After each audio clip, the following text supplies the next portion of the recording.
Take a look at this. A tiny piece of land floating alone in the middle of the largest estuary in the United States. From the air, it looks like a broken heart, or a fishhook, depending on how the light hits the marsh. Just over a square mile of mud and sand, and crab shacks on stilts, 12 miles from the mainland, sitting 4 feet above the sea. From far away, it looks like nothing. A fishing village, a holiday spot. But once you start zooming in, you notice things that don't quite belong. The shoreline is fraying. There are crab shacks standing in open water where the land used to be. There are old headstones lined up in the front yards of houses because the marshy ground won't hold a coffin underneath it. And on the smaller island just north of the main one, archaeologists are pulling bones out of the sand every spring from a graveyard that was once a mile inland.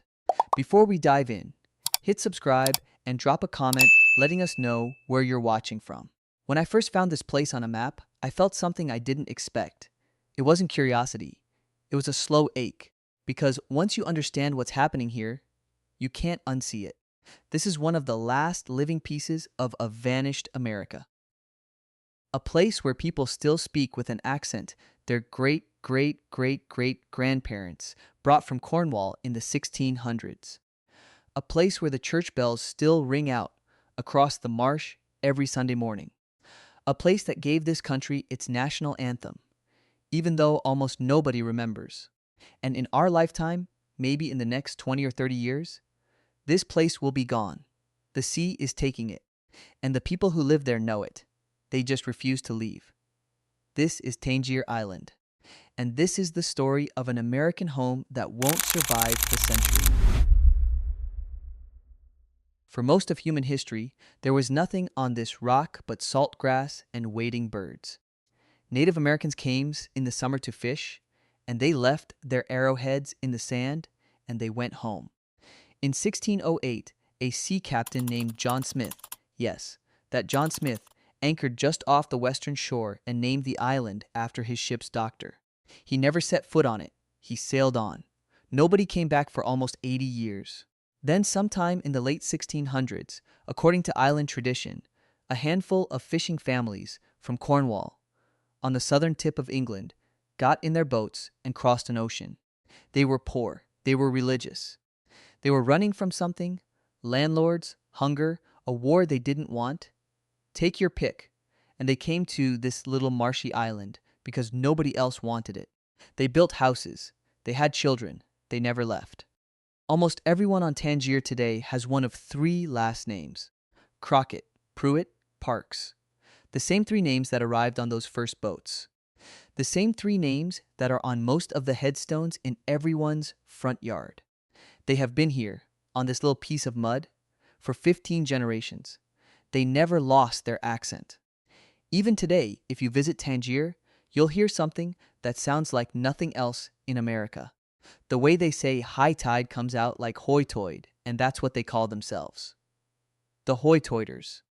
Their words sound 400 years old because they are. A storm coming in is called a fuzzcod. Something dirty is hucky. If you're confused, you're wool-gathered. If you're broke, you've got Fredericks. Linguists have spent decades trying to figure out exactly what this language is. The closest match they have ever found is the way people used to speak on a fishing dock in Cornwall 300 years ago. It is the last echo of a country that does not exist anymore. And every year, with every new satellite dish and every child who leaves, the echo gets fainter. In the summer of 1814, something extraordinary happened on this island. America was at war with Britain again. The Second War, the one most people have forgotten. The British Navy sailed into the Chesapeake Bay and looked for a place to make their base. They chose Tangier. They built a fort on the southern tip called Fort Albion, Albion being the ancient name for England, barracks, a hospital, a church, parade grounds. And then they did something that would change history. The British admiral in charge, a man named George Cockburn, sent word up and down the Chesapeake. Any enslaved person who could escape to Tangier would be set free. They would be given food, shelter, training, a uniform, a name. They would be welcomed. And they came, by the hundreds. They rode out in the dark. They walked through the marshes. They risked everything they had. By the end of that summer, nearly 1,000 people, men and women and small children who had been treated as property their whole lives, set foot on Tangier Island as free human beings for the first time. Just sit with that for a second. The first place in America where 1,000 people drew their first free breath was this little muddy island in the Chesapeake Bay. And the place where they walked ashore, the place where they were handed their first piece of clothing actually owned, the place where they slept their first night without fear. That piece of ground is now completely underwater. The sea has taken Fort Albion. You cannot even find where it was anymore. But while the British were building their fort on the south end, an islander named Joshua Thomas was living on the north end. He was a fisherman, a Methodist preacher. He didn't have any power. He had a canoe and a Bible. On the 11th of September 1814, the day before the British fleet was about to sail north and attack Baltimore, Joshua Thomas walked into the British camp on his own home island.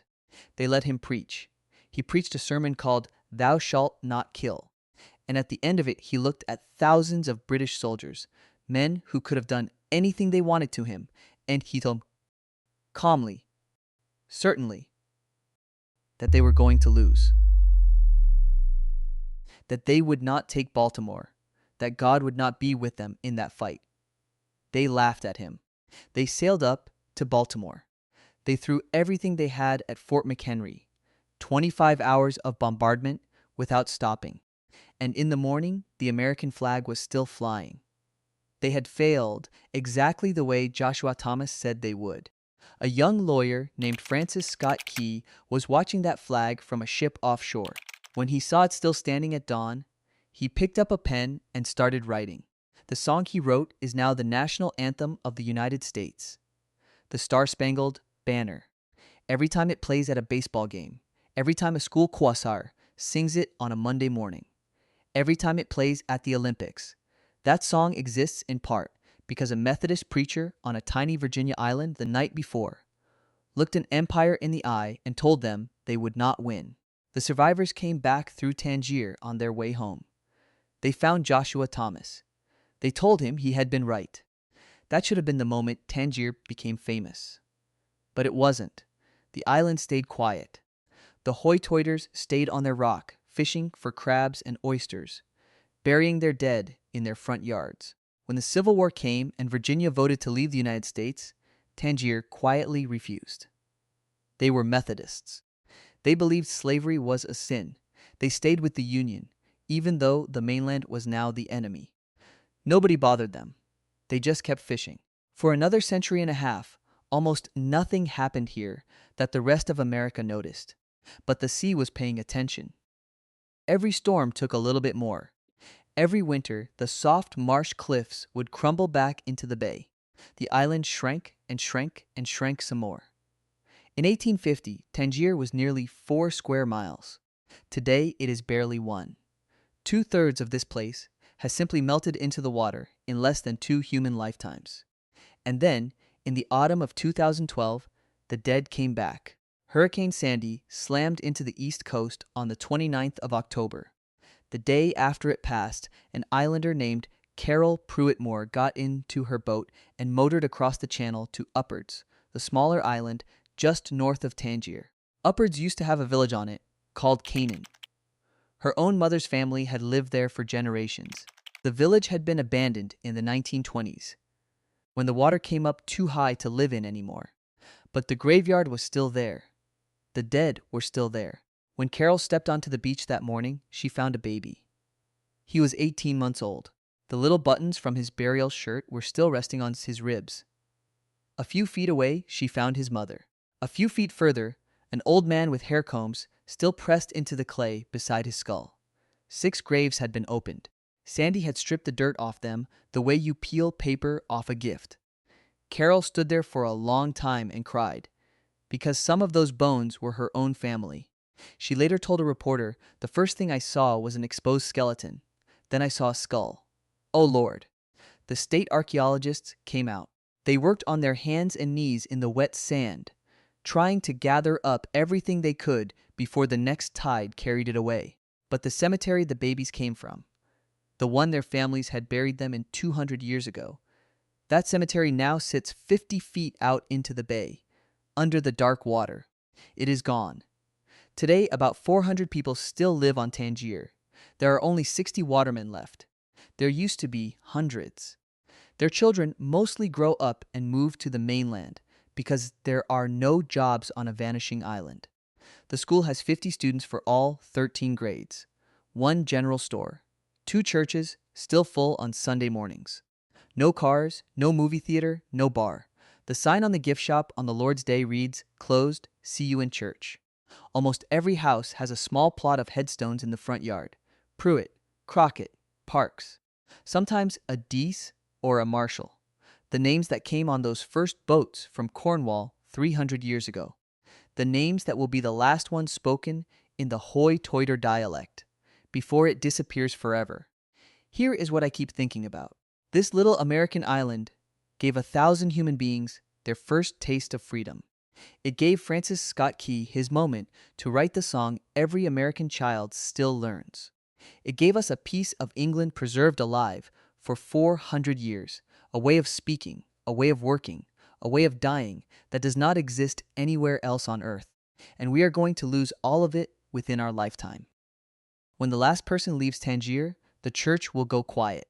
The headstones in the front yards will be claimed by the bay.